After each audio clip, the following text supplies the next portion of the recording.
dessa forma. Bom, pessoal, primeiro eu queria fazer alguns lembretes, tá? Semana que vem eu vou disponibilizar a prova para vocês, tá? Ela vai ficar disponível, então, do dia 22 de junho até o dia 29 de junho, né? Vocês têm para responder a prova, certo? Então, vamos poder fazer com bastante calma, enfim, né? Acho que com relação a isso vai ser bem tranquilo, tá? Além disso, eu queria passar mais alguns outros avisos aqui para vocês.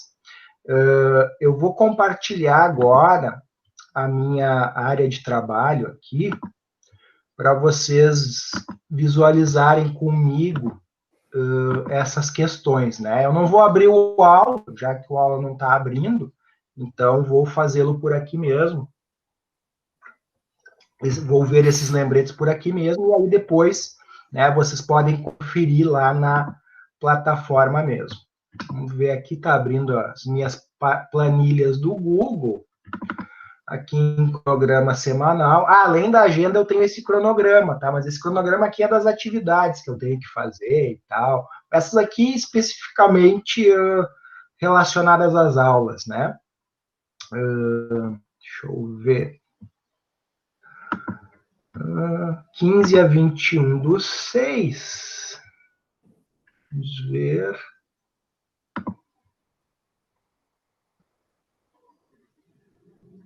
Uhum. Tá, a prova eu já falei, então, tá? Sobre a aula de hoje, tá? Além da apresentação que eu vou passar para vocês agora, para mim, trancou para vocês. Travou. Tá travando, senhor. Dá uma reiniciadinha no modem. Tá, deixa eu fechar aqui umas janelas, que eu acho que quanto mais janelas abertas eu tenho, pior. Como é que tá agora? Agora tá normal. Normal? Aparentemente é normal. Eu fechei uma janela aqui, eu acho que eu estava com umas 5 abertas, né? Eu acho que agora melhora então, tá? A Alessandra ingressou também. Boa noite, Alessandra. Vamos aqui, ó. Estão vendo a minha tela aqui, a minha planilha no Excel? Sim. Boa noite, professor. Sim. Boa noite, Ale. Tá? Eu coloquei... Boa noite, Ale. Eu coloquei, entre aspas, né? Porque esse aqui é o Google Planilhas, né? Mas, enfim. Então, tem um exercício no aula, referente à aula de hoje, tá? E uma semipresencial também, que é a leitura de um artigo, tá? Sobre a indústria 4.0, né? Que, na verdade, é uma tendência aí na área das operações, né? Que tem surgido com bastante força, né? Através das questões de Big Data, impressoras 3D, né? E uma outra série de coisas que vocês vão ler nesse artigo, né, que aponta um pouco para o futuro aí das operações, tanto industriais como de serviços também, tá? Esse artigo, eu considero ele bem interessante porque traz o que vem aí em termos de indústria, especialmente, né? Os dois vencem, tá? Ambos no dia 22, ou seja, no dia da prova, né, vencem essas duas atividades e aí, né, também inicia a atividade da prova, tá? O exercício vale 0,4, o exercício da aula de hoje, e a semipresencial também vale 0,4. Aí, nós vamos ter a prova valendo 5, tá? Lembra que semana passada a gente até comentou que a prova ia valer 6, mas aí, se haviam mais exercícios, a conta não ia fechar, né? Daí a gente entrou num acordo que valeria 5, né? Recordam disso? Sim. Sim. E quantos exercícios perfeito, que a gente já tem feito? Meu caro Jonas, agora sem o acesso à aula, eu te confesso que eu não lembro de cabeça, tá? mas eu acredito que sejam uns 4 ou 5 que vocês tenham feito antes, tá? Desse aí. Então, ao total, vocês devem ter aí, nesses 5 pontos aí, uns entre 6 a 8 trabalhos, eu imagino. Eu contei aqui Alguém agora, abriu para mim. abriu a aula? Aham. 1, 2, 3, 4, 5, 6, 7, 8, 9 com esses dois já. Esses dois daí já. Então, eu até errei por um, né? Eu tinha comentado que podia ser uns 8, então são 9 exercícios. Tá? Todos eles valem pouquinho, né? Mais de grão em grão, né? Como diz o ditado, a galinha enche o papo, né? Então, façam, né? E aí a prova por si só vai ter um peso menor, vamos dizer assim, para vocês, né? Peso menor no sentido não vai valer menos nota, mas sim que vocês vão precisar de menos pontos, né, nessa prova para obter a aprovação, certo? Certo. Então, beleza. Depois disso, né, tem uma atividade da aula passada, tá, pessoal? Que ela vencia hoje, tá? Mas mesma história de sempre, né? Vocês já devem estar até contando com isso, porque só 4 tinham respondido essa atividade que eu vi hoje de tarde, né? Então, vocês estão meio que contando, não sei se vocês que estão me assistindo ou os colegas, né, que não têm assistido as aulas de forma remota e de forma síncrona, tem o exercício, então, que vocês podem desenvolver até amanhã, que já virou meio hábito, né? Eu sempre, no dia, eu vejo que eu vou dar aula de noite, tem pouca gente que entregou, daí eu abro mais um dia para que ninguém precise sair correndo da aula, né? E fazer a atividade, né? Então, até amanhã também tem essa atividade. Então, basicamente, aí vocês têm 3 atividades abertas e mais a prova, né? Aí fecham 4 atividades aí dessa G2, né, das 9. Nas 9, tu não contou a G2, né, Caroline? Não, só os trabalhos. Daí Contando eu a prova. somei e deu 5 pontos. Gente. E aí, contando a prova, né, os outros 5 pontos, e aí fechamos. Certo? Então, feito esses avisos, meus caros, eu vou entrar no assunto da aula de hoje, né? Em certa medida, tá? Alguma coisa da aula de hoje até vocês já viram em aulas anteriores, né? Até porque a disciplina ela é sistêmica, né? Uma coisa acaba complementando a outra, né? A produção de uma empresa ela não é algo isolado, né? Ela faz parte de um todo. Então, deixa eu entrar aqui nas aulas. Vamos lá.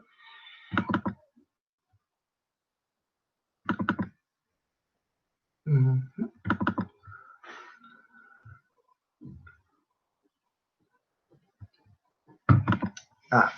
Especialmente, né, pessoal, alguma coisa da aula de hoje vocês já viram anteriormente, porque, inclusive,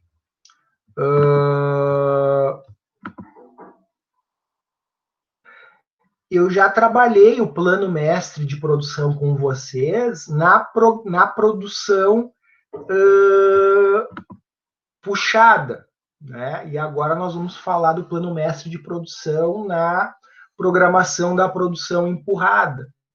Então, alguma outra coisa talvez vocês vão lembrar de já ter visto, mas viram, vamos dizer assim, num outro contexto, né?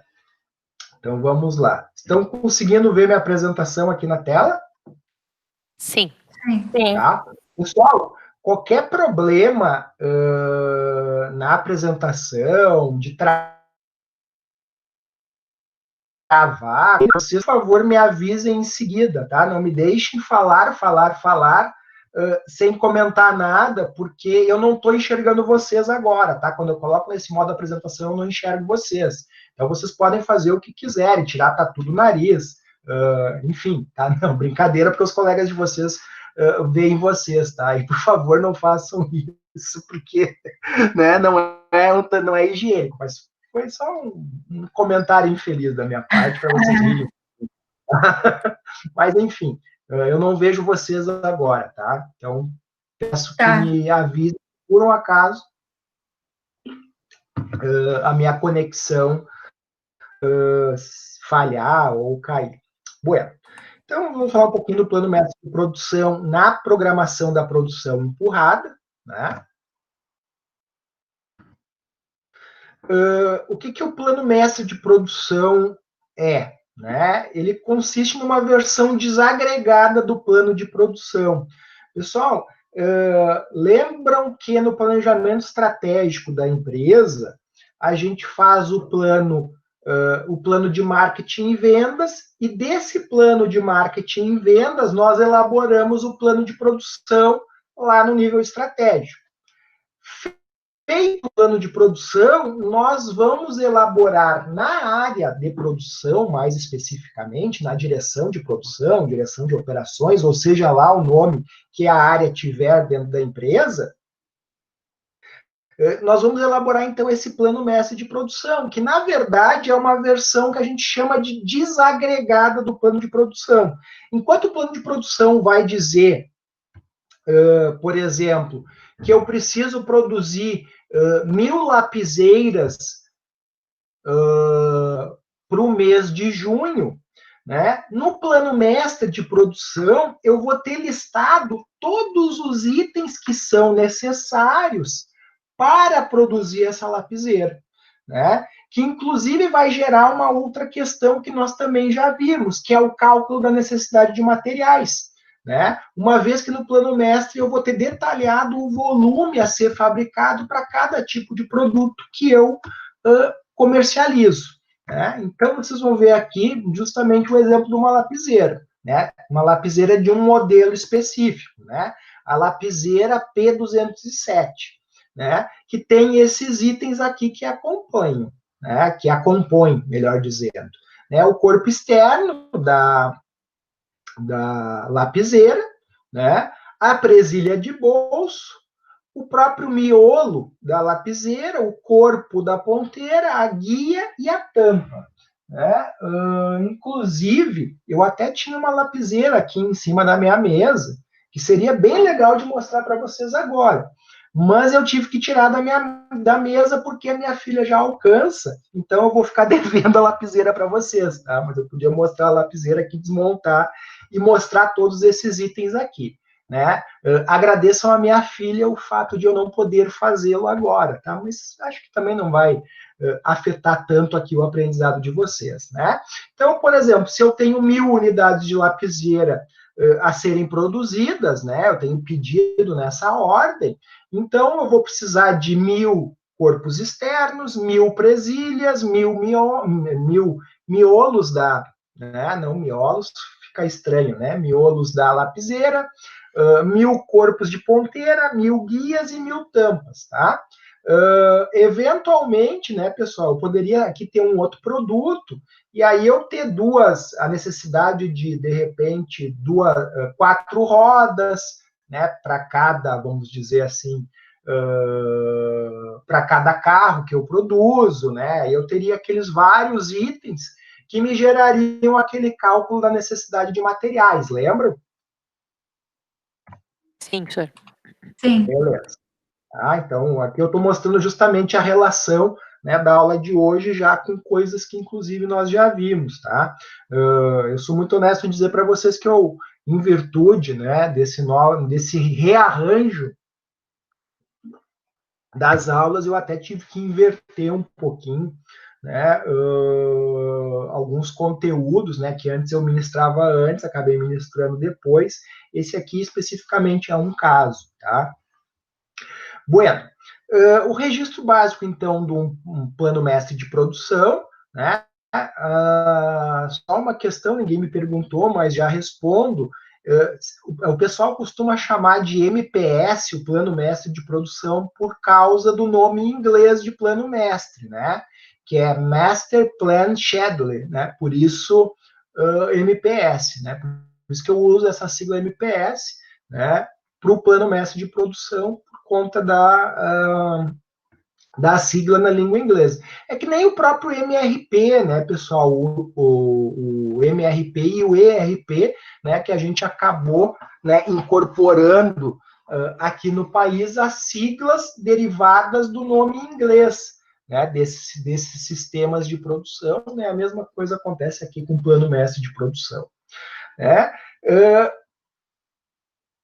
A ênfase do Plano Mestre de Produção, né, é fornecer suporte de informações para o processo decisório da empresa. Mais especificamente, em quais produtos acabados eu vou produzir, as respectivas quantidades e em que períodos que eu vou produzir, né? Resumidamente, a principal função do Plano Mestre de Produção é efetuar o balanceamento dos suprimentos, né, com a demanda dos produtos acabados, período a período. Né? Então, né, o Plano Mestre de Produção efetua isso definindo programas detalhados de produtos acabados, né, de forma a suportar o plano de produção. Né? Então, como eu falei para vocês, o plano de produção prevê 1.000 unidades da lapiseira M207. Né? No plano mestre, eu vou detalhar o quanto eu preciso de itens, quais são os itens necessários e que quantidades são necessárias para eu dar conta dessa demanda aí de 1.000 lapiseiras. Né? Então, aqui tem, né, um demonstrativo aqui de um registro básico de um plano mestre de produção, né, em que há todas as atividades referentes à programação mestre de produção, né, que se espera que ocorram num determinado período específico. Né? Nessas colunas aqui, ao tempo, né, esse tempo aqui vocês poderiam ler como dias ou como semanas, né, enfim, né? E também tem uma coluna reservada para atrasos, né? Se isso aqui for em dias, né, aqui o atraso eu vou ter em dias. Se isso aqui for em semanas, né, eu vou ter aqui o atraso em semanas também, né? Que vão se referir ao que? As ocorrências que deveriam ter acontecido, mas não ocorreram. Por exemplo, eu tenho um fornecedor que vai me fornecer, por exemplo, não está aqui, mas me fornece o grafite da lapiseira. Né? E ele atrasou, né? E eu não consegui colocar isso na montagem da lapiseira. Né? Então, se eu tivesse aqui o item, né, grafite, então eu preencheria aqui com a questão do atraso. Né? E, então, basicamente, é em que momento, né, que eu vou ter, né, e quanto que eu tenho desses produtos, desses subprodutos, por assim dizer, ou esses componentes do produto. Tá? Bom, uma coisa importante é que conforme o ambiente produtivo, né, embora hajam semelhanças, né, entre os diferentes tipos de produção, né, vão haver, obviamente, muitas diferenças, né, e grandes diferenças em gerenciar um plano mestre de produção conforme o perfil do meu negócio, né, principalmente naquilo que envolve a utilização ou não de estoques ao longo do processo produtivo. Então, vamos pensar assim, né, vocês devem lembrar que um avião, um navio, né, são produtos desenvolvidos sob encomenda, né? Então, eu nem tenho estoque, praticamente, né? Vou ter, eventualmente, pequenas peças, enfim, mas eu não trabalho com estoque, né? Já em compensação, em outras áreas, eu não tenho como não trabalhar com estoque, uma vez que, se eu não tiver algum estoque, eu perco venda, né? Então, eu preciso ter vendas. Seria o caso da própria lapiseira, que a gente acabou de citar, então. Né? Aqui uma figura, né, que representa bem, né, o que é o PCP para as empresas, né? A programação e o controle da produção, né? Então, vejam que no nível estratégico eu tenho o plano de produção, no nível tático eu tenho o plano mestre de produção, e no nível operacional, eu tenho a programação e controle da produção, ou as atividades do famoso PCP, né?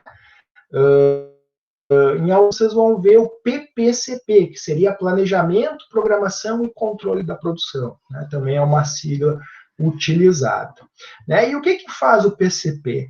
Ele, né, vamos dizer assim, ele é o centro de todas essas informações aqui, né, que advém da engenharia de processo, né, ou seja, como eu vou produzir, né, que atividades vão ser necessárias para que eu venha produzir determinado produto, as atividades de engenharia de produto, né, então do desenho industrial daquele produto, né, as atividades de qualidade, né, no sentido de especificações, né, o que o meu produto precisa ter, né, e precisa ser padronizado para atender às especificações dos meus clientes.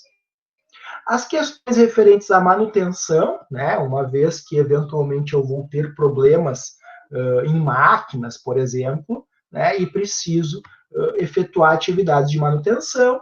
Vou ter questões relacionadas ao marketing, né, especialmente na questão de unidades vendidas do meu produto, né, e também vou ter as atividades relacionadas à questão de suprimentos, né? Então, por exemplo, eu preciso produzir as lapiseiras, mas um dos suprimentos que eu preciso dispor para entregar as lapiseiras para os meus clientes são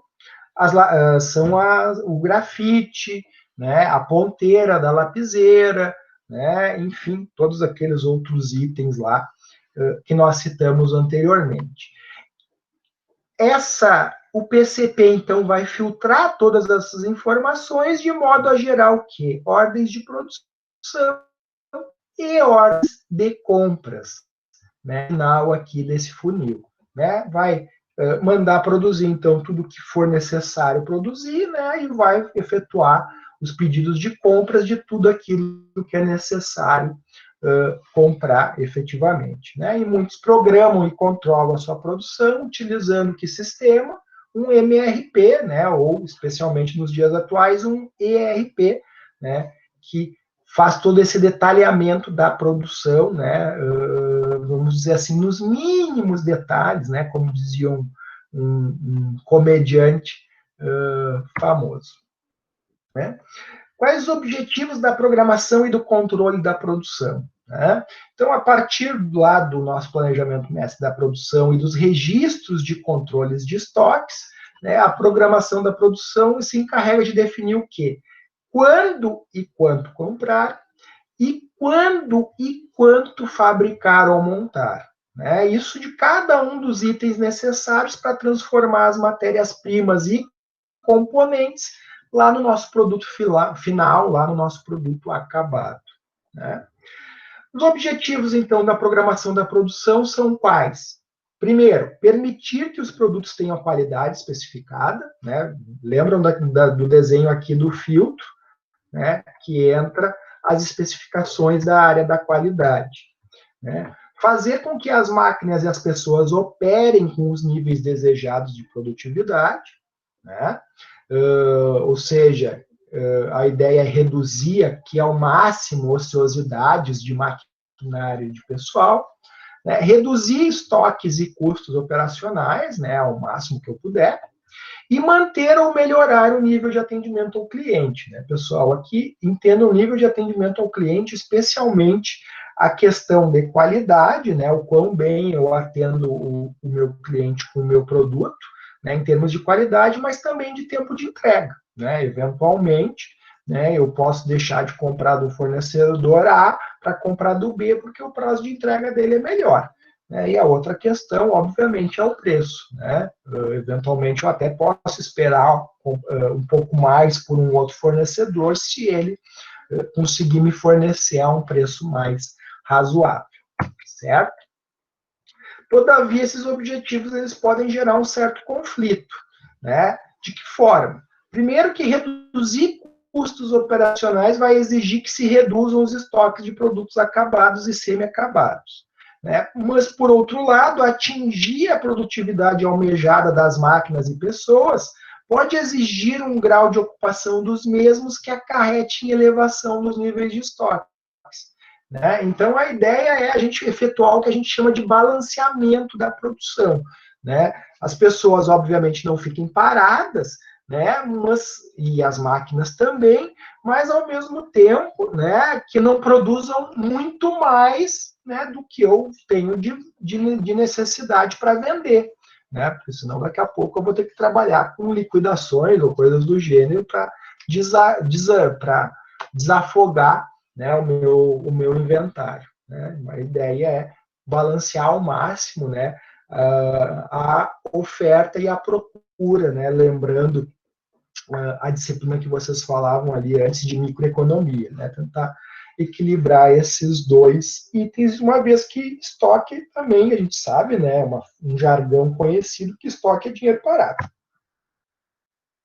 Não obstante, né, dentro dos objetivos da programação e do controle da produção, manter ou melhorar o nível de atendimento ao cliente pode exigir também um aumento dos níveis de estoques para atendê-lo.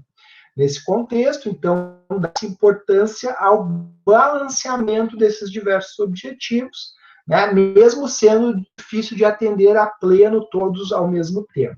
Pessoal, geralmente na disciplina de logística, tá, vocês devem trabalhar o que a gente chama de pesquisa operacional, né, justamente onde a gente procura, né, normalmente um nível ótimo, né, entre minha capacidade de produção, né, e as minhas vendas, para que eu tenha o mínimo de estoque necessário para atender, né, os meus clientes. Né, eu procuro otimizar, né, a produção. Né, isso normalmente vocês vão ver lá na disciplina de logística, né, hoje sistemas logísticos de transporte, né, na matriz de vocês. Importante diferenciar que a gente fala de programação e controle da produção, mas são duas atividades, normalmente dentro do mesmo setor, mas envolvendo ações diferentes. Né? A programação vai envolver o quê? A distribuição das operações que são necessários pelos diversos postos de trabalho, que é uma fase que a gente chama de alocação de carga. E a outra é determinar a ordem na qual as operações vão ser realizadas, né? Que seria o que a gente chama de sequenciamento das tarefas. Primeiro, a matéria-prima vai ser recepcionada, depois ela vai receber a primeira benfeitoria, vai passar por um processo de usinagem, depois vai passar por uma esteira onde vai receber um novo acabamento e assim sucessivamente, né? Isso aí é o que nós chamamos de sequenciamento das tarefas, né? Quais as tarefas vão ser necessárias para que a matéria-prima que entre gere um produto final, um produto acabado ao final da minha linha de produção.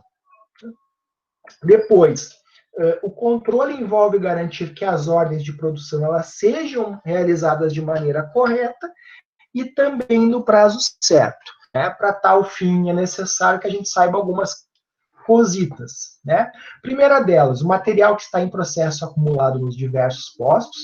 Né? Eu posso, eventualmente, ter geração de postos, de estoques entre os postos de trabalho. Né? Vocês devem lembrar daquela aula de teoria das restrições, né? Do videozinho, aquele do filme que vocês viram, né? Onde alguns postos de trabalho dentro daquela fábrica, né, estavam gerando estoques, né, ou seja, gerando estoques, gerando acúmulo, né, de produtos, né, de materiais, né, que nós estamos nos referindo aqui. Né, pode acontecer isso, e a ideia é que eu minimize isso, né, produza em cada um dos postos aquilo que efetivamente é necessário. Né? O estágio atual de cada ordem de produção, as quantidades produzidas de cada produto e o funcionamento dos equipamentos, né? Desde, por exemplo, quanto produzir por hora, quanto é o tempo de setup, né? Setup é o que a gente chama de tempo, o nome que a gente dá para o tempo de preparação do maquinário, né? Então, por exemplo, a minha empresa produz refrigerantes, né? Produz de cola, de guaraná e de laranja. Né? Só que o de cola é responsável por 80% do meu consumo. Né? Mas a máquina que eu utilizo para fazer o refrigerante à base de cola, o refrigerante à base de guaraná e o refrigerante à base de laranja é a mesma. Né? Então eu tenho que trabalhar o máximo tempo possível produzindo o refrigerante à base de cola, né? Em algum momento, para atender a demanda pelos meus 2 outros refrigerantes, eu vou ter que desligar esse maquinário, fazer a limpeza dele para poder começar a produzir o guaraná, né? E depois faço a mesma coisa para produzir o refri à base de laranja. Né? Então, esse tempo entre eu começar, deixar de produzir um produto e começar a fazer o outro, né? Todo esse tempo de preparação do maquinário, né? Inclusive também, quando a gente fala de maquinário aqui, inclusive a gente se refere às pessoas, é o que a gente chama de tempo de setup. Né? Então, aqui basicamente o que eu acabei de falar para vocês. Né? No caso de diversos produtos que utilizam a mesma linha de produção, tais como bebidas, refrigeradores, aparelhos de ar-condicionado, fertilizantes, etc., toda vez que um novo produto é programado, são necessários ajustes e preparação das máquinas, né? Que é o famoso tempo de setup. Né? Nesses casos, há a necessidade de identificar o quanto produzir de cada produto e que ordem nós vamos produzi-los. Né? Para nos ajudar com isso, né, existem alguns cálculos que podem ser feitos, né, entre eles a taxa de esgotamento de produtos que a gente vai aprender a calcular em seguida. Né? Antes disso, referente ao quanto produzir, a resposta pode se dar de diferentes formas, como bom senso e razões históricas, ou seja, né, lembram que a gente trabalhou a previsão da demanda também com base na metodologia das médias móveis, né, onde eu enxergo o quê?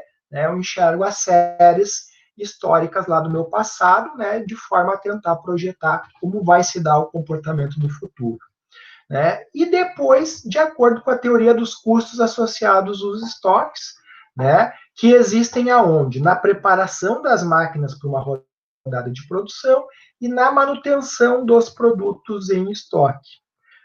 O que, de fato, vai nos levar a um problema. Né? Uma vez que a gente pretende gastar menos com a preparação das máquinas, né, e por isso, né, nós precisamos diminuir o número de rodadas de produção. Né? Eu não vou ficar, vou produzir tipo Coca-Cola ao longo do meu dia, e nesse mesmo dia eu vou fabricar um pouquinho de Fanta e um pouquinho de Guaraná.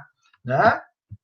E vou a cada dia fazendo a mesma coisa. Normalmente eu vou pegar e fazer o quê, né? Eu vou procurar produzir 80% do meu tempo, já que o refrigerante à base de cola representa 80% do meu consumo de refrigerante, o máximo de tempo possível, né? Geralmente, daqui a pouco eu vou passar lá, então, dos meus 30 dias do mês, né, considerando que eu opero também aos finais de semana, eu vou passar 25 dias direto produzindo Coca-Cola, né, e os outros 5 dias eu vou revezar, né, 2 dias e meio, por exemplo, para o refrigerante à base de laranja e outros 2 dias e meio para o refrigerante à base de guaraná. Né? Mas, eventualmente, né, nesse meio tempo do mês, né, eu posso perder venda por, de repente, não ter os outros refrigerantes, né, uma vez que eu fiquei, né, 25 dias do meu mês produzindo só a Coca-Cola. Então, aqui a gente vai tentar achar a melhor equação, né, para equilibrar essa função aí. Né? Então, é interessante dizer que acarreta, então, um aumento da quantidade fabricada de uma só vez, né, que é o que eu falei para vocês, né, eu procuro fazer, então, de uma vez só, né, sem parar 25 dias do mês, o meu refrigerante à base de cola, né, e também isso vai repercutir, né, na quantidade que eu tenho estocada, né, talvez eu não possa ficar 25 dias produzindo Coca-Cola, porque eu não tenho quantidade estocada dos outros refrigerantes, né, suficiente, né? Então eu tenho que levar isso em consideração, né? Então, de forma a balancear isso, né, se nós somarmos os dois custos, né, ou seja, o tempo de preparação das máquinas e de manutenção dos estoques, a gente pode, né, determinar uma quantidade a produzir que vai reduzir essa soma, né, o que a gente chama isso de lote econômico de fabricação. Tá? Existe lote econômico de compra, né, que vocês veem na disciplina de administração de estoques, né? Agora me fugiu o nome da disciplina. Estoque e compra, não é essa? Estoques e compras ou suprimentos e compras? Agora eu não me lembro. Acho que estoque e compra. Suprimentos e compras ou estoques e compras. Né? Enfim, é uma coisa que vocês veem lá, né? E existe também, então, um lote econômico de fabricação, né? Que vai se constituir, então, como uma das possíveis respostas do quanto produzir, né? Já em relação ao sequenciamento, né, que vão ser produzidos, também é necessário observar que no mesmo incide o custo de preparação das máquinas e as sequências melhores e piores nesses termos, tá? O que quer dizer isso, pessoal? Por exemplo, eu trabalhei numa empresa de fertilizantes, tá? Que normalmente se privilegia a maior parte do dia a produção de fertilizantes específicos para a cultura que estava em tempo de plantio. Né? Então, naquela época era tempo de plantio de fumo, 80% do tempo, né, ou índice próximo a isso, se produzia fertilizante para fumo, né, para as empresas fumageiras. Né? E no restante do tempo ia se trabalhar com fertilizantes para a cultura do milho, do arroz, do trigo, enfim. Né? Isso então variava conforme, né, vamos dizer assim, a bola daquele momento, né, a bola da vez. Só que, né, por exemplo, agora eu não me lembro para vocês especificamente cada um dos produtos, mas vamos supor assim, ó, a fórmula do fumo era muito diferente da fórmula utilizada para o milho, por exemplo. Né? Então, o tempo para preparar uma máquina, para deixar de produzir fertilizante para fumo e passar a produzir fertilizante para milho, era muito demorada. A limpeza era muito mais rigorosa. Diferente do que se eu passasse, por exemplo, preparando a máquina de milho para arroz, ou de arroz para milho, que a fórmula era muito parecida. Né? A dificuldade era muito menor nesse sentido, a necessidade de higienização e limpeza do maquinário era muito menor, porque as fórmulas eram muito parecidas. Né? Inclusive, se viesse alguma impureza, vamos dizer assim, do outro fertilizante, não era tanto porque, né, não faria mal para aquele plantio especificamente. Né? Então, isso não era tão problemático. Né? Então, por isso que a gente diz que podem haver sequências melhores e piores. Né? O exemplo que me veio à cabeça agora. Né? Quando passamos de um produto para o outro semelhante, que é justamente o que eu disse para vocês, né, o custo de preparação tende a ser menor se comparado a dois produtos completamente diferentes. Pessoal, isso aqui, inclusive, explica um conceito atual das montadoras de automóveis. Não sei se vocês já perceberam, acho que os carros que isso é mais notório ultimamente são os da GM. Vocês já perceberam que os carros da GM atuais, a frente é igual em todos, o que vai mudar as dimensões? Sim, senhor. A gente discutiu isso em alguma aula, não lembro qual professor. Não foi contigo? Uhum. Não foi contigo? Acho que foi contigo, né? Pode ter sido Aham. comigo na qualidade, ou até É, mesmo lá no início das aulas mesmo, lá que quando a o gente falava. Onix era igual a não sei qual outro, então praticamente era a O mesma base e aí só mudava algumas características do carro. Vou dar um exemplo para vocês disso que me vem à cabeça que aconteceu esses dias. Eu estava entrando no supermercado e olhei um Onix, mas quando eu olhei, eu achei que eu estava olhando um. Prisma. Prisma. Não, eu vi um Onix quando eu achei que eu estava olhando um outro carro que é bem mais potente. É o. Da Chevrolet? Da GM, da Chevrolet também. Um Cruze? Um Cruze. Isso, esse. Meu cunhado até É o tem um. Onix Plus? O Onix Plus é muito parecido. Muito. Eu achei que, O Onix inclusive, eu Plus olhei. é o que é sedã, né? Isso, É. exatamente, é o Tem sedã. um pai do colega meu que comprou esse turbo ainda, 1.0 turbo. Exatamente. E se tu olhar assim, ele é muito parecido com o Cruze. É muito, Que é a frente dele, e ele é muito igual, muito igual. Até o formato, Uhum. assim, aquela aerodinâmica que o Cruze tem, aquele aspecto, sabe, de carro. Nem sei explicar, mas é muito igual. Aham. Mas e aí vocês entendem o porquê disso de ser muito igual?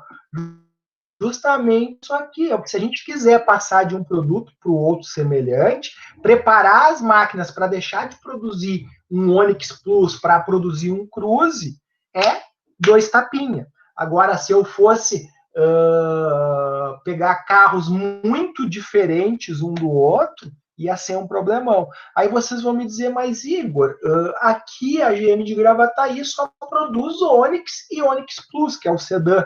Né? Sim, mas se por um acaso eles resolverem realocar isso entre as unidades, eles podem, sem grande dificuldade, começar a produzir o Cruze se fosse necessário. Né? Justamente por serem carros tão parecidos. Né? Agora, se fossem carros totalmente diferentes, isso já seria muito mais difícil.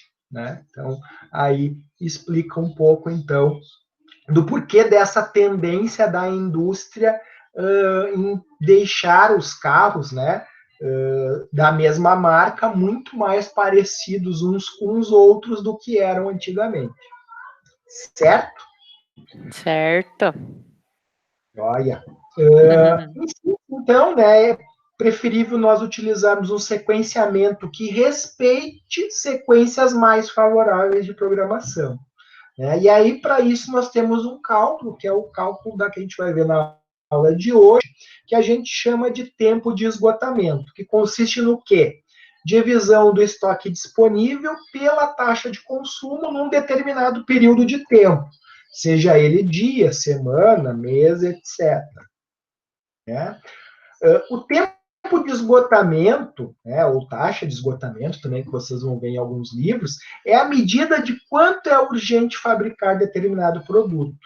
Dessa maneira, quanto menor o tempo, mais urgente se torna em fabricar esse produto. Né? Uma vez que nós tenhamos, então, vários produtos a serem processados numa única linha, opta-se, vai se optar primeiro por aquele que apresentar um menor tempo de esgotamento. Então, vamos ver aqui o nosso primeiro exemplo. Nós produzimos, imaginemos que nós produzimos 5 produtos diferentes, conforme esse nosso quadro aqui. Pessoal, só para citar uma questão para vocês, se vocês querem saber a diferença entre tabela e quadro, tá? As tabelas elas são abertas aqui nas laterais, onde eu estou passando o cursor do mouse. Tá? Os quadros são fechados, assim como é o caso agora. Por isso que isso aqui a gente referiria como um quadro. Também, pessoal, se recomenda para dados qualitativos o quadro e para dados quantitativos a tabela, embora aqui seja dados quantitativos, se utilizou o quadro, não não é, vamos dizer assim, é aceito, né, embora não seja o mais recomendável, mas enfim, assim como estava no livro, né, eu mantive fiel aí, até porque é uma imagem digitalizada. Então, dados os 5 produtos, né, então vocês vejam aqui produto 1, 2, 3, 4 e 5, né, é necessário programá-los para processamento de acordo com as técnicas de tempo de esgotamento para as 2 primeiras rodadas de produção. Então, vejam o seguinte, pessoal, nós temos esses 5 produtos, né, cada um deles tem um lote econômico de fabricação, ou seja, né, o meu lote econômico de fabricação para produzir o produto 1 é de 500 unidades, para o 2 é de 2.300 unidades, o 3, 5.000 unidades, o 4, 4.000 unidades e o quinto, 2.800 unidades. Né? Quanto tempo dura em semanas, né, nesse exemplo específico, a rodada de produção? Né? Do produto 1, 1 semana e meia, do produto 2, 1 semana, do produto 3, 1 semana e meia, do produto 4, 2 semanas, e do produto 5, 1 semana. Tá? E depois, pessoal, eu tenho o estoque inicial, ou seja, o quanto eu já tenho de cada um desses 5 produtos, né? E o quanto eu consumo, vou consumir semanalmente de cada um desses produtos. Né?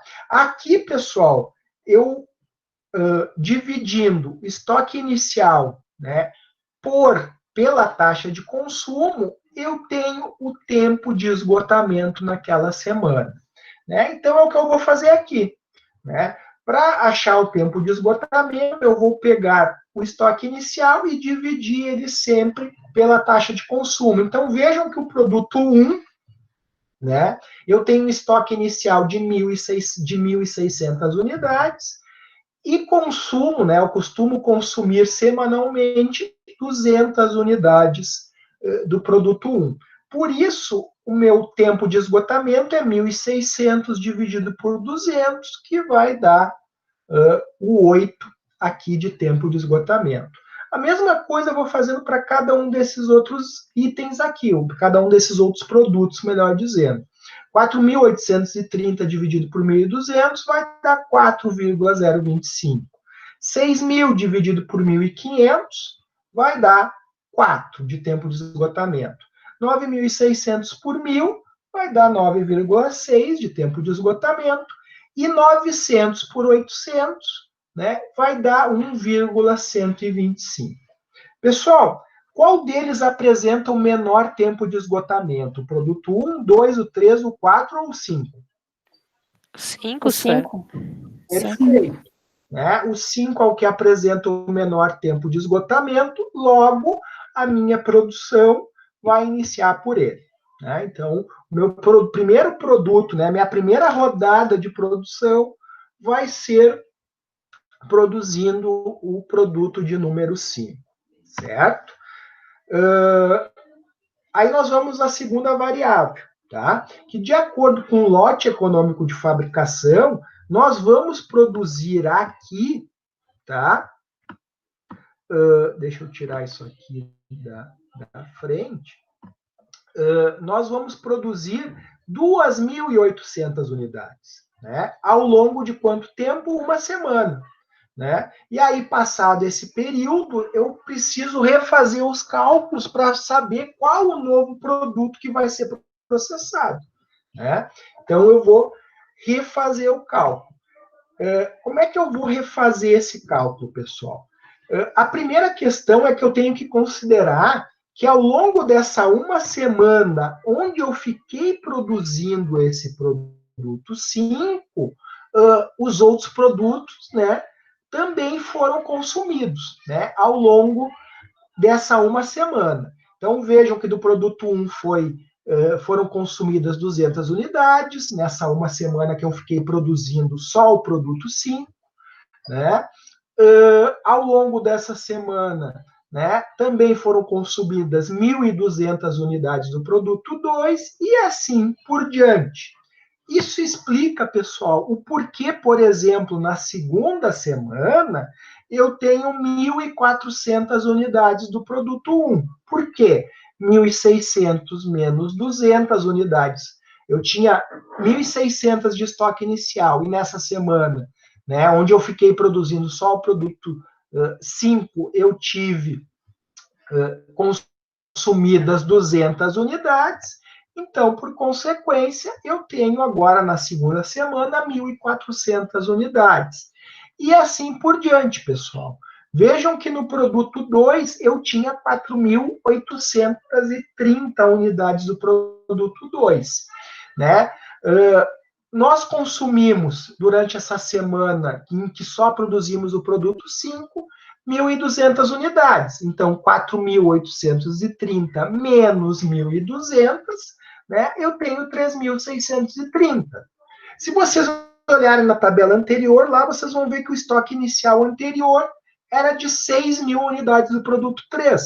Né? Como o consumo semanal é de 1.500 unidades do produto 3, então, 6.000 menos 1.500, eu tenho 4.500 unidades do produto 3. Né? Aqui eu tinha 9.600 unidades de estoque inicial na primeira semana, foram consumidas 1.000, por isso eu tenho 8.600 unidades. Tá? Isso, aparentemente, para a segunda rodada é bem fácil. Né? O mais complicadinho aqui, pessoal, é o produto que foi produzido, porque percebam o seguinte, né? Eu costumo consumir 800 unidades semanais, né, do meu produto 5. E o meu lote de fabricação é de 2.800 unidades.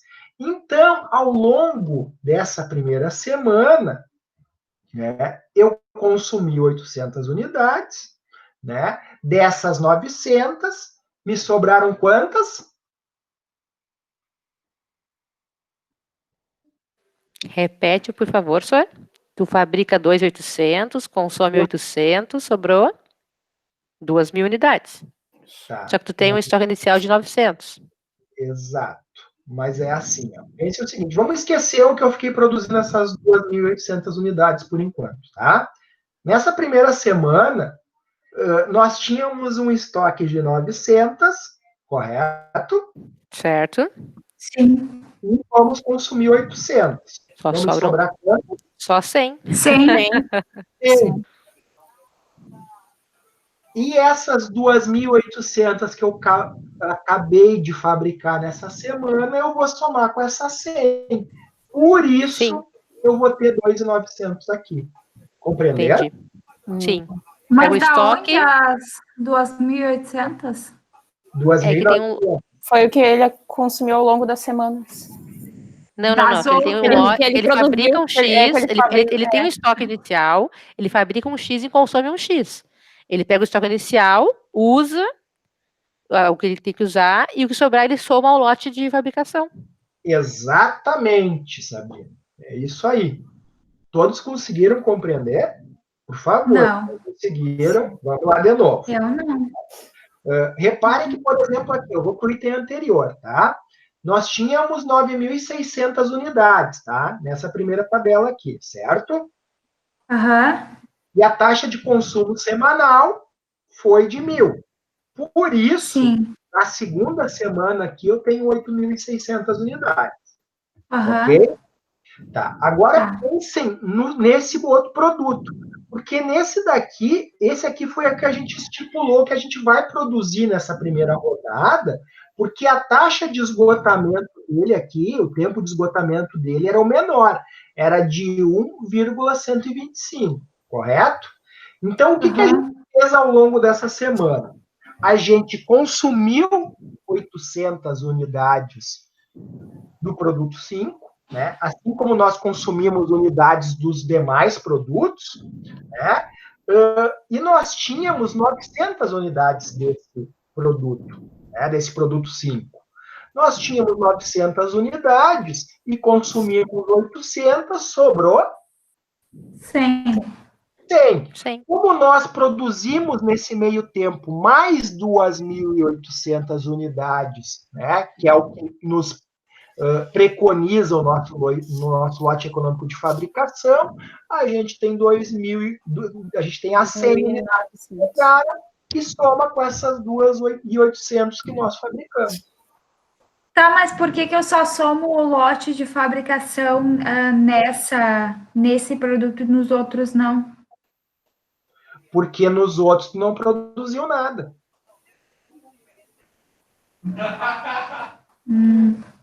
Compreendeu? Porque o que a gente está fazendo? É que o que está sendo produzido é o 5, porque o 5 é o que está com a taxa TI, Taxa de esgotamento menor. Isso.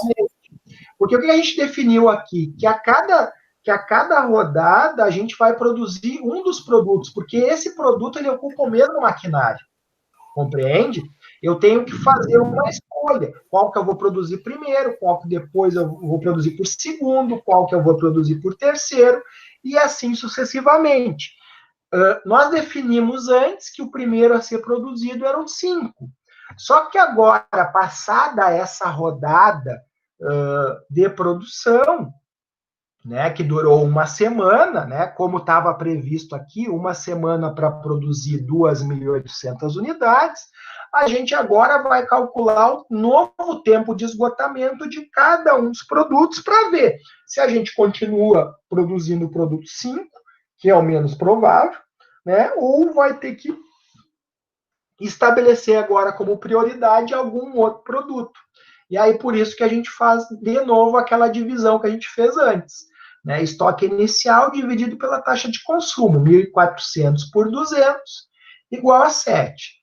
3.630 por 1.200, 3,025. 4.500 por 1.500 igual a 3, 8.600 dividido por 1.000, 8,6, e 2.900 dividido por 800 igual a 3,625. Né? Então, temos aí as taxas ou tempos de esgotamento definidos, né? E agora, na segunda semana, qual que nós vamos, na segunda rodada, melhor dizendo, qual que nós vamos produzir? O terceiro. O 3. O produto 3, exatamente. Justamente porque ele apresenta o menor tempo de esgotamento. Né? E isso, pessoal, nós iríamos repetindo rodada após rodada. Né? Claro que, em geral, né, hoje nós temos sistemas que vão fazer esse cálculo, né?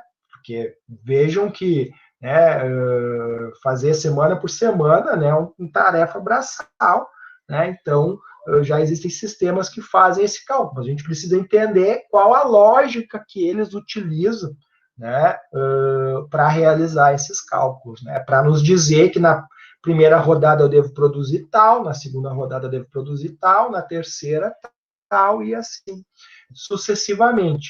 Justamente, né, pessoal, porque, né, eu preciso, né, muitas vezes, olhar o panorama do mês inteiro, do ano inteiro, muitas vezes, a partir lá da minha previsão de vendas lá do meu planejamento estratégico, né, que vão me gerar o meu plano de produção, não obstante, vão gerar no nível tático meu plano mestre e no nível operacional a programação, então, da produção, né, nesse caso aqui, o sequenciamento da produção em si. Tá? Bom, aqui, né, aquilo que nós acabamos, que eu acabei de perguntar para vocês, né, conforme a figura, o novo produto a ser programado é o 3, sendo que o mesmo terminará de ser processado ao final da semana 2,5, da semana 2,5. Por que da semana 2,5? Porque eu vou ter uma semana, né, em que eu fiquei produzindo o item 5, e mais uma semana e meia que eu fiquei produzindo essas 5.000 unidades que se referem ao meu lote econômico de fabricação. Né? Para novas rodadas, como eu comentei antes, o processo iria se repetir, né? E a taxa de esgotamento, ou o tempo de esgotamento, é dinâmico, porque programa a produção ao final de cada rodada. Né, diferente de alguma regra estática que programaria todos os produtos a um só tempo. Né? É importante dizer que, né, essa técnica ela não leva em conta os custos de preparação das máquinas, né, que vão variar de acordo com o processo produtivo, né, ou o custo também de manutenção e falta de estoques, né. Também é possível, a partir da aplicação da técnica ao longo do tempo, haver acúmulo ou falta de estoques de determinados produtos, né? Mas isso pode ser verificado calculando-se previamente várias rodadas futuras e tomando as precauções necessárias para assegurar um nível conveniente de estoques. O que eu quero dizer com isso, pessoal? Justamente aquilo que eu falei para vocês, né? Porque em geral, a gente tem utilizado cada vez mais sistemas computadorizados para fazer esse tipo de cálculo, justamente para poder antever, né? Numa só vez ali eu insiro os dados, né? E ele já vai me dar lá para a semana 22 do ano, por exemplo, e eu vou olhar lá, opa, mas se eu seguir aqui, né, produzir totalmente de acordo com o meu lote econômico de fabricação, em um dado momento vai me faltar um determinado produto. Então, daqui a pouco, o meu lote econômico é de 500, mas daqui a pouco eu vou ter que rearranjar em algum momento ali e produzir 400, né? Mesmo indo mesmo indo em direção oposta ali ao que me diz o meu lote econômico de fabricação, né? Aqui, na verdade, é aquela história de tentar transformar o limão em limonada, né? Tentar achar o melhor arranjo possível, né? Uma vez que as possibilidades são inúmeras, né? Obviamente que maior serão quanto maior também for o meu mix de produtos, né? Que utilizem o mesmo maquinário, né? Se eu tenho diferentes produtos, mas que utilizam diferentes linhas de produção, né? Aí o meu problema, por assim dizer, inexistiria, né? Não ocorreria. Prof, Certo? Sim, por favor, eu Sabrina. estava pensando ali, tu disseste que isso aí é uma programação e tudo mais. Só que, por exemplo, agora na pandemia, eu não está vendendo tudo isso. É possível também fazer um recalcular, né? Porque ali, pelos lotes são números fechados, né? Mas é possível recalcular para produzir menos, para que não haja tanto material em produção e não gere um excesso também, não é? Perfeito, perfeito. Porque se eu produzir aos níveis anteriormente planejados, a tendência, né, nos tempos que nós vivemos hoje é eu ter excesso de estoque, né? Porque dificilmente as vendas vão acontecer na mesma frequência em que nós planejávamos, em que nós imaginávamos antes, né? Em geral, as vendas acabaram menores. Só tem um setor hoje que está vendendo mais do que antes da pandemia. Vocês sabem qual é? O alimentício? ou de EPIs, né? Álcool gel e máscaras. Esse também, né? Mas assim, o que está tendo até 40% de mais vendas são os supermercados. É que a gente está comendo mais, né? Só a gente está em casa. Exatamente, exatamente. Inclusive, eu e minha esposa já ganhamos alguns quilinhos nessa brincadeira. Todos nós. Todos nós. Não tá livre. O inverno já é propício para isso, né? Agora, então, piorou ainda, né? A quarentena. Exatamente. Ô, senhor, mas só o que eu quero entender ali, a duração de rodadas em semanas. Ali tem 1 e 1,5 e 2. Isso vai mudar no meu cálculo? Isso mudaria no teu cálculo, sim, Caroline, uma vez que, por exemplo, tu tem que considerar que, por exemplo, naquele produto 3 ali, desculpa, no produto 5, melhor dizendo, tu tinha a produção, a rodada de produção levava uma semana, certo? Enquanto que o produto 5, uma semana e meia. Então, para calcular uma nova rodada, tu teria que levar em consideração que, por exemplo, o produto 1, que o consumo em uma semana era de 200 unidades, em uma semana e meia o consumo seria de quantas unidades? 300. Exatamente. Né? Ah, tá. Se eu levasse mandasse vocês calcular, né, pedisse para vocês calcular o da terceira semana, vocês tinham que levar isso em consideração, que no próximo cálculo, né, vocês teriam que levar em consideração que as unidades consumidas não seriam para uma semana, mas sim para uma semana e meia. Se fosse um produto de 2 semanas, aí de 2 semanas e assim por diante. Mas a gente não calculou isso. Tipo assim, ó, ali no... Quando o produto 3 Uhum. era o de a taxa menor, aí a gente descontou a taxa de consumo do produto. Ah, tá. Desculpa. É que aí eu tenho que olhar exatamente o que a gente está calculando, que ele leva uma semana. Exatamente. Tá. É que daí eu tô olhando, tipo, o produto 1 é uma semana e meia, mas a gente só descontou 200. Então, agora, no caso do 5, do 3, ele é uma semana e meia. Aí sim, eu teria... aí teria que descontar nas unidades consumidas uma semana e meia e não só uma semana como nós tínhamos feito antes. Entendi. Tá. Perfeito? Tá, e ali no nosso exercício, a gente vai, dados 5 produtos, calcule o valor, daí a gente vai fazer a mesma coisa, e daí depois na segunda rodada a gente diz qual que é prioritário e calcula de novo? Ou só faz Exatamente. e calcula? Então a gente faz 2 cálculos. Isso, 2 cálculos, exatamente. Tá. Exatamente como a gente fez nesse exemplo mesmo. Mas agora a gente não calculou, né?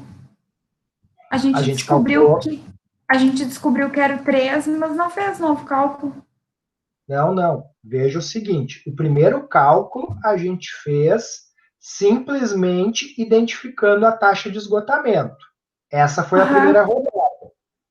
Tá? Sim. A segunda rodada é que a gente levou em consideração já as unidades consumidas, né? E fez esse desconto.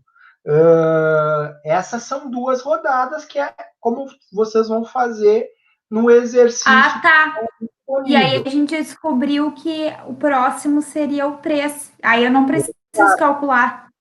Não, aí não mais. Ah, tá. Entendi, agora sim. Achei que já teria que fazer 2 vezes. Não. Parou ali, então. Parou ali. Aí, fazer um novo cálculo seria uma terceira rodada, né? Ah, tá. Agora faz sentido. Beleza. Sor? Sim, Sabrina. Eu tenho mais uma duvidazinha. Tu disseste ali que a tabela não é igual ao quadro porque é aberta e o quadro é ali assim porque ele é fechado, mas eu não entendi a diferença ali na hora que tu mostrou. Tá. Deixa eu compartilhar aqui a minha tela de novo, tá? Isso até, né, pessoal, sendo bem honesto, isso é mais cobrado lá no trabalho de conclusão, tá? Pois é. Era isso que teve uma banca fim do ano e o Rogério falou para moça da banca, isso não é uma tabela, isso é um quadro. Ah, perfeito. É assim, ó, eu vou mostrar para vocês, vou abrir aqui o Excel, tá? Vou tirar esse quadro aqui para o lado, vou botar ele aqui e vocês vão ver. Opa, não saiu bem como eu imaginava, tá? É que eu esqueci de copiar a linha lá de baixo. Deixa eu retornar aqui.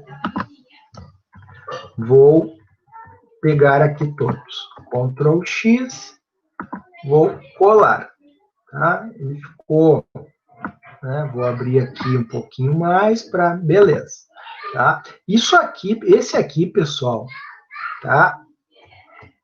Ele é um quadro, tá? Se eu fizer isso aqui, ó,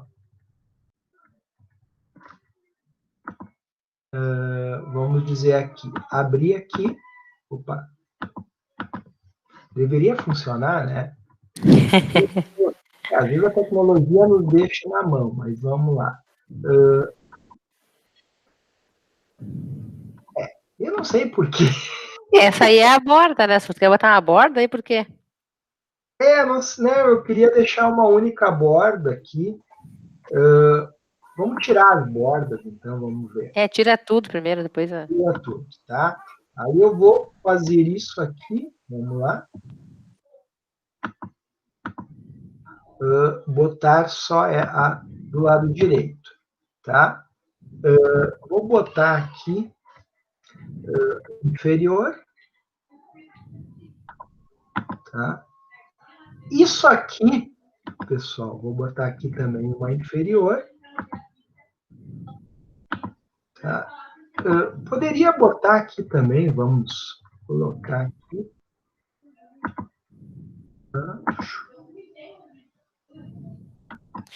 Desde que ela não esteja fechada completa, ela vira uma tabela. E quando ela está completa, fechada, ela é um quadro. Exato. Ai, não acredito. Ô, Sabrina, é que tu não fez estatística ainda. Quando tu fizer estatística, tu vai ver. Pois é, eu gostaria muito de fazer estatística, não estou conseguindo, não estamos deixando. Eu fiz e não vi isso. É que na estatística a gente não fecha o quadro, né, prof? Exato. A gente, nas aulas de estatística, tu não fecha, porque daí vira um quadro, tu faz ele aberto. Mas quem é que tem essa brilhante ideia, professor? Pelo amor de Deus. Aí quando é quantitativo, quando é qualitativo, daí muda, né? Exato. Na verdade, pessoal, o que preconiza a ABNT, que é a nossa Associação Brasileira das Normas Técnicas, é que para dados qualitativos, preferencialmente nós deveríamos usar quadros. Para dados quantitativos, que é o caso da estatística, que vocês vão ter lá, por exemplo, a frequência, o percentual em que um determinado evento acontece, né? Lá vocês teriam tabelas, porque vocês vão trabalhar com números, com percentuais, enfim. Né? Essas seriam as duas diferenças entre quadro e tabela. Quadro fechado nas laterais e para dados qualitativos, e tabelas abertas nas laterais e para dados quantitativos. Certo. Muito obrigada. Agora sim. Porque isso que a Daiane comentou, realmente, na estatística vocês acabam vendo, né, aberto nas laterais, porque lá vocês produzem tabela. É isso aí. Ah, bom, porque quando tu falou ali, eu fiquei pensando o que ele quis dizer, não estava entendendo. Mas é realmente muito simples. Até então era tudo a mesma coisa. Para mim sempre foi. Para mim era tudo tabela. Eu também. Eu não estava pintando as bordas, só isso. Viu? Vivendo e aprendendo, né? De fato, hoje. Sempre. Eu, na verdade, esperava que você saísse entendendo a taxa de esgotamento ou o tempo de esgotamento, né? O objetivo da aula era esse, mas se por tabela entenderam que é quadro... Entendi, Sora. Mas a gente entendeu os dois. Melhor ainda. Só um plus. Agora eu me senti mais de acordo com a minha missão de educar. Mais alinhado com a minha missão. E com a dúvida da Carol, ficou esclarecida a parte do teu conteúdo. E depois eu fiquei pensando, mas o que é tabela, o que é quadro? Eu fiquei muito cafufada só. Daí realmente agora eu entendi também. Então foi só um plus. Só não pode ser um plus agregado, né? Ou pior, um plus é mais agregado. Aí E eu lembro muito disso do TCC que eu assisti. E aí, tipo, até a gente ficou zoando depois, tipo, qual é a diferença, sabe? Mas nunca me liguei em pesquisar, né? Mas aí tu vê que é importante. No meu TCC já eu vou usar ou quadro ou tabela. Mas, Carol, é importante pro TCC, porque para a vida funcional, tu me desculpa. Na vida eu digo planilha. Tu tá vendo essa planilha? Eu só digo planilha. Eu também, a vida inteira. Só que eu não pintei uma borda, quer dizer que é uma... mas se tu disser isso no TCC, Sabrina, pode ter certeza que... Não, aí vamos... Isso aí marcou minha vida, nunca mais. No TCC, pense na minha mão como uma guilhotina. Eu vou sonhar com isso de noite. Tá bom.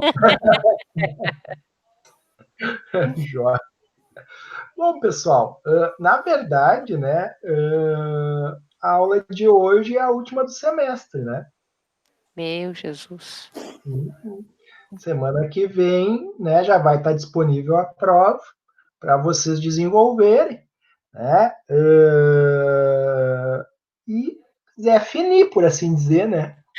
Salvo se vocês conseguirem a proeza, né? De Não, ficarem em substituição do não grau. faz assim, senhor, não faz assim. A gente gosta de ti, mas calma, né? Não, Não é G3 não pra é de tanto, Deus, né? senhor. G3 não é de Deus. Particularmente, eu imagino que vocês que estão me assistindo agora online, né, ao vivo, não devam ficar, né? Eventualmente, quem nos assistir depois, geralmente são os casos que mais me preocupam, né? Não todos, eu sei que, eventualmente, né, colegas que nos assistiram nas aulas anteriores, porventura, hoje podem não ter conseguido, né? Assim como uma de vocês, daqui a pouco, em aulas anteriores, não conseguiu também, tranquilo. Mas aqueles que não assistiram nenhuma, sabe? Aí realmente fica mais difícil, assim, né? E quando eu digo nenhuma, nem olhar depois, né? Aí realmente, aí é colocar nas mãos de Deus, né? Mas aí daí é que nem aquela piada, né? Eu já contei para vocês da piada do padre no dilúvio, já contei? Não Não, lembro, senhor, mas pode falar. não. Não, talvez vocês já tenham escutado, né? O padre estava no meio de um dilúvio e a água subindo, e ele subiu para a torre da igreja. E aí chegou um determinado momento que a água estava quase chegando na torre e passou um povo num bote. E, padre, vem conosco, desce daí para tu conseguir sobreviver. E o padre, não, Deus vai me salvar. E aí passou a oportunidade, né? Passou mais um tempo, chegou um iate, né? Parou, né, e chamou o padre, vem para o senhor se salvar e tal, e a água cada vez mais subindo, já estava, né, no meio da cintura dele. E o padre, não, Deus vai me salvar. E o iate seguiu viagem. Por último, chegou um helicóptero, o padre com a água no pescoço, né, o helicóptero jogou a escada, né, e, padre, sobe agora, vem, o senhor não vai conseguir mais se salvar. E aí o padre, não, Deus vai me salvar. E beleza. O padre, infelizmente, morreu afogado. O que aconteceu? Chegou no céu, né, injuriado, olhou para Deus e disse, mas vem cá, o senhor não me ajudou? Né? Eu fui tantos anos devoto do senhor, tive fé no senhor e nada. E Deus olha para ele e diz, meu amigo, eu mandei um bote, eu mandei um iate e mandei um helicóptero. Tu não pegou carona do quê? Essa é boa. Isso, vejam que isso serve bastante para a questão dos estudos, né? Tipo, a gente ajuda. Bastante. Aí chega na hora da prova, a gente fala assim, Deus me ajuda. Mas vocês têm força para tentar ajudar, têm assistido às aulas. Hein? O problema é que só colocam nas mãos de Deus. Aí o fardo fica muito pesado para os ombros do Senhor, né? Tem que fazer fica Bom, meus caros e minhas caras, algo mais, alguma dúvida? Não, Acho que não, senhor, também. E daí a SEMI é só um mapa mental, né? É só o mapa mental do artigo sobre a indústria 4.0. Não, tá beleza. Beleza. Senhor, Então, tu vai liberar depois as notas das atividades essas que o senhor fez, por último? Sim, pretendo. Essas que eu fiz por último, como eu deixei para vocês fazerem até a próxima segunda, eu provavelmente vou liberar a partir de terça, talvez quarta, tá? Mas as anteriores, sim, vão estar todas liberadas, com certeza. Certo. Ô, Sor, ali no dia 29/6 está escrito feedback e revisão. O que vai ser isso? Eu vou ser bem honesto com vocês, tá? Eu vou postar ali provavelmente um feedback geral. Eu ainda não pensei, tá? Sendo muito honesto com você, eu para constar a data, sabe? Muito mais. Só para saber que tu tem que fazer. Que na verdade que aquilo ali não está vago, né? Que é Sim. algo, mas eu ainda tenho que planejar exatamente, porque nas demais disciplinas em que já está vigorando a questão de AP1, AP2 e avaliação semestral, existe um encontro, efetivamente, entre a prova e a substituição. Tem um encontro ali no meio que é de feedback, né? Tanto para quem aprovou quanto para quem não aprovou, né? E naquele dia é que efetivamente se dão as notas, entende? Mas no caso de vocês, como vai ser uma prova, na própria prova já vai sair a nota depois que vocês entregarem e eu corrigir, né? Diferente que, por exemplo, se fosse uma atividade num fórum, aí realmente eu tenho que abrir depois para poder dar um feedback para vocês. Na prova não, porque eu já vou colocar ali, programar para depois de passado a data final de entrega, vocês conseguirem visualizar qual era a resposta certa para as questões objetivas e qual a resposta esperada, né, os parâmetros de resposta para as questões discursivas. Ah, beleza. Certo. Provavelmente eu gravo um vídeo ali de despedida e tal. Se fosse Natal, provavelmente seria eu cantando Jingle Bells. Tá joia, minhas caras. Joia, senhor. Olha, então tá. Então tá, Sônia. Uma pena a gente não ter voltado a se ver, né, presencialmente. Pois é. Ah, nem me fala, senhor. Eu sou uma que sente muita falta da rua, de ver as pessoas, de apertar todo mundo. E nem semestre que vem, né? Oremos, né? Vamos ver. O semestre que vem, na sexta, eu vou dar administração estratégica. Eu acho que todos vocês já fizeram, né? Já fiz também, senhor. Se alguém... Bom, aí nesse caso, então, a gente provavelmente vai se ver nos corredores, provavelmente mais para o final do semestre, né? Acho difícil, como a gente falou antes de setembro, né, liberarem aulas presenciais, enfim. Pelo menos é o que eu estou imaginando, né? Tomara que esteja errado, tomara que seja antes, mas, né? Na real, agora é só para férias. Não tem muito o que fazer mais agora. Que passe logo, que as vendas aumentem, a loja está exposta à loja e as coisas melhorem, né? Porque não está muito fácil, não. Não, tá todo mundo com saudade de ajuntamento, mesmo em sala de aula, né? Antes era só em sala de aula também. Eu tinha um ritual, né? Se eu saía do trabalho, eu me deslocava até lá, mesmo com o ônibusinho, demorava um tempinho, mas eu chegava, via as pessoas, né? Tava junto. Inclusive, eu sei de que eventualmente acontecia algumas reuniões também, né? Pizzaria ou coisa do gênero, assim. Olha, difícil, mas tinha, assim, a coisinha que outra, cada um ano, assim, cada ano tinha uma coisinha. Tinha. Então, foi casualidade de todas as vezes que vocês fizeram eu ter visto o post em alguma rede social. Aí. Pode ser. Mas teve alguma, sim.